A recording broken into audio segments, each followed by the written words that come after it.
everything you wanted starts drifting farther and farther away.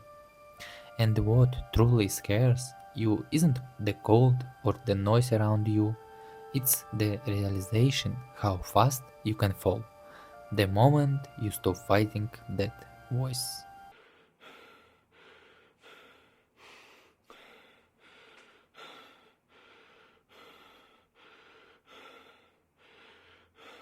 Someone once asked me, name your best quality, the one that helped you in the past and still helps you today. It sounded like a simple question, but I actually had to stop and think. There were so many times in my life when I had absolutely no energy to do anything and I wanted to give up on everything at that time. And yet, for some reason, I kept going. Not because I was inspired or lucky or supported or motivated, but in spite all of that. And the reason was something you all know well. And if there is any inner quality I owe my progress to, then let it be discipline. I don't think my achievements are extraordinary. And when it comes to self discipline, there is always room to grow. But still, if I could say one thing to my 18 years old version, it would be something like this. Keep working even harder. Work on your self-discipline and learn to control yourself, because in the long run it will give you everything you truly want and it will be only a matter of time. But when I talk about discipline, it's important to really understand what I mean, because most of the time we distort this concept. We see it as strict rules, limitations, and a life without freedom of choice. In this video, I'm going to show you what discipline actually is, why it's a foundation of any achievement, how to develop it, and why discipline is more than anything else that makes person a truly free. It frees you from emotional slavery, from impulses, from those fleeting moments of weakness and all this stuff. First of all, let's start with why we misunderstand discipline in the first place and what causes this distortion. The biggest reason is our so-called lived experience. Just look at the timeline of our lives. It starts with childhood. There are rules and restrictions set by our parents, by society, by culture. We grow up inside the system, and over time our minds form a very clear framework. This is something you are not allowed to do, and this is something you are allowed to do. Then we go to school. School is again a system full of rules, whether we like it or not. We are expected to follow them. After school, after education in general, we enter the workforce. We face control and a huge number of behavioral patterns set by our employers and really by the system we operate within.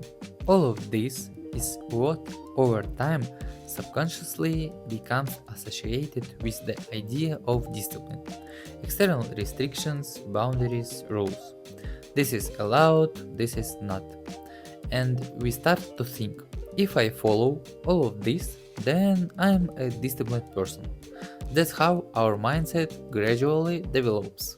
But at its core, all of this is just external restriction, and we have mislabeled it as discipline, treating these factors as some kind of external disciplinators. And that's a mistake, because true discipline has almost nothing to do with external factors. It always comes from within. It's built on our inner abilities, skills, on the qualities of our mind, first and foremost. And that's exactly what we are going to talk about right now. Another mistake is thinking of discipline as simply the repeated performance of the same actions.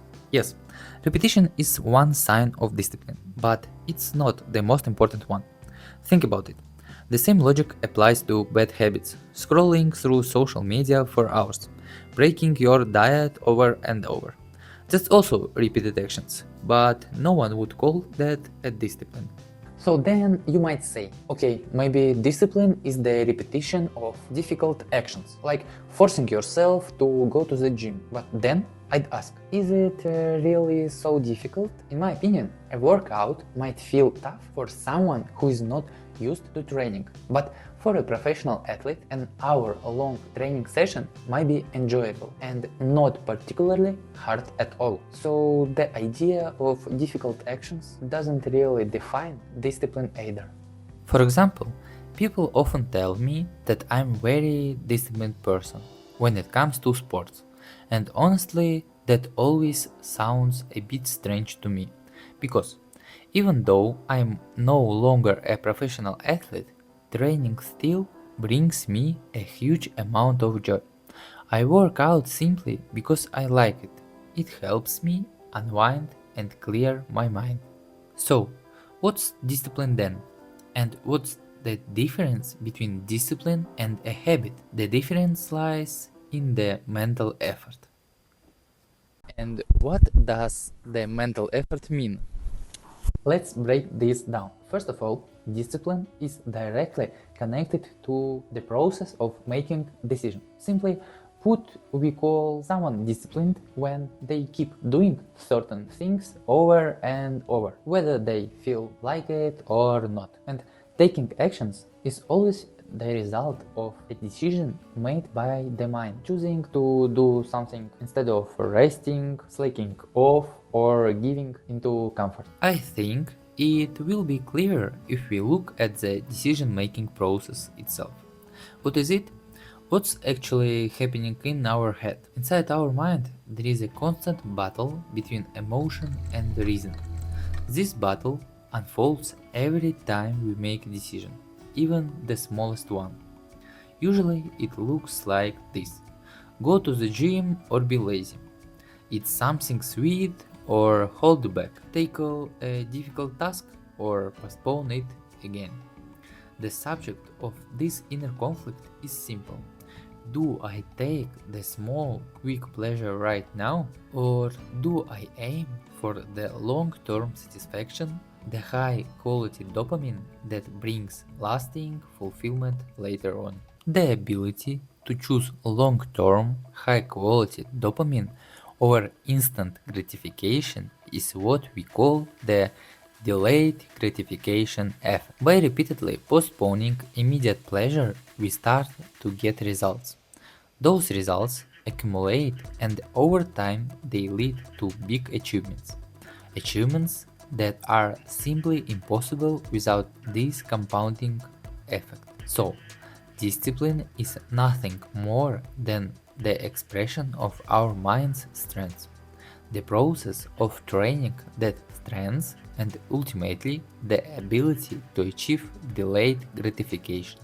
And the stronger our mind becomes, the easier those same actions feel, and the more enjoyment they bring. With time, we start to like them so much that they turn into our habits. And at that point, we no longer need mental effort. We just do them automatically. A habit, on the other hand, is when it becomes easier to do something than not to do it. And habit is ultimately our end goal, because habits shape our entire lifestyle. Discipline is the tool that gets us there, the method we use to build those positive habits, and the process of disciplining yourself is essentially a battle with your own mind, and that's the hardest battle of all. And now you might ask, so why and how does discipline make us free? Discipline is the act of doing the rational thing at a specific moment in time. What sets humans apart from animals? Animals operate on instinct and emotion. We have the ability to choose. The more we strengthen our mind, and the more often our actions come from the rational part of us, the closer we get to our true human nature, and the freer we become. There is a powerful saying that captures this perfectly. Only disciplined people are free. Everyone else is a slave to their own mood. So let's say now you understand what discipline is and why it matters. The next logical question is how do we develop it? That's exactly what we are going to talk about now. And in my opinion, the best way to understand how to develop discipline is to first look at how not to do it. And the first rule is not approach in a radical way. It's when I say, starting next week, I will go for a run every morning, or I will hit the gym 3 times a week, no fail, or starting January 1st, I will eat perfectly and stick to it. In practice, this might work in very rare cases. And you might ask, why not? The reason is that when we make such a decision, we are acting under a high level of motivation, which fades after a week, 3 weeks, or a month. And then we give up. A new surge of motivation doesn't come automatically, because motivation only spikes when we see results, the results we initially hoped for. But naturally, results don't come quickly. They are usually delayed, often indefinitely, and many people give up at this stage. We have all been there, let's be honest. So, how should we approach building discipline instead? It's actually very simple. Don't test yourself impossible goals, and don't expect instant magical results. Ask yourself one key question: how can I cultivate a love for what I'm doing? And that's where it all begins. Love doesn't appear out of nowhere, it grows step by step. I really love one saying about this. Fast is slow but steady. It's not about suddenly forcing yourself to do something from scratch with a huge expenditure of energy and emotion. It's about making small effort every day, doing even a minimal action that over time leads you to a bigger goal. We overcome resistance, but not so much that it creates frustration or aversion to the task. And finally, the activity starts to become enjoyable, but step by step. It's also important to create comfortable conditions and circumstances that make doing the activity, whether it's exercising or anything else, but just genuinely pleasant. I think it's time to wrap up this video, and I would like to leave you with this thought. If there is any universal formula for success, of course, it's summed up in one word: discipline. Through self-control, managing our emotions, managing strategically, and not expecting instant results, but building them over time, we can achieve anything. I'm absolutely convinced of it. That's all for today. If you enjoyed this video, give it a like, leave your comment, and let's discuss topics that further. So guys, thank you for watching this video. This is the new format for me, and I hope you enjoyed it. See you in the next video. Bye bye.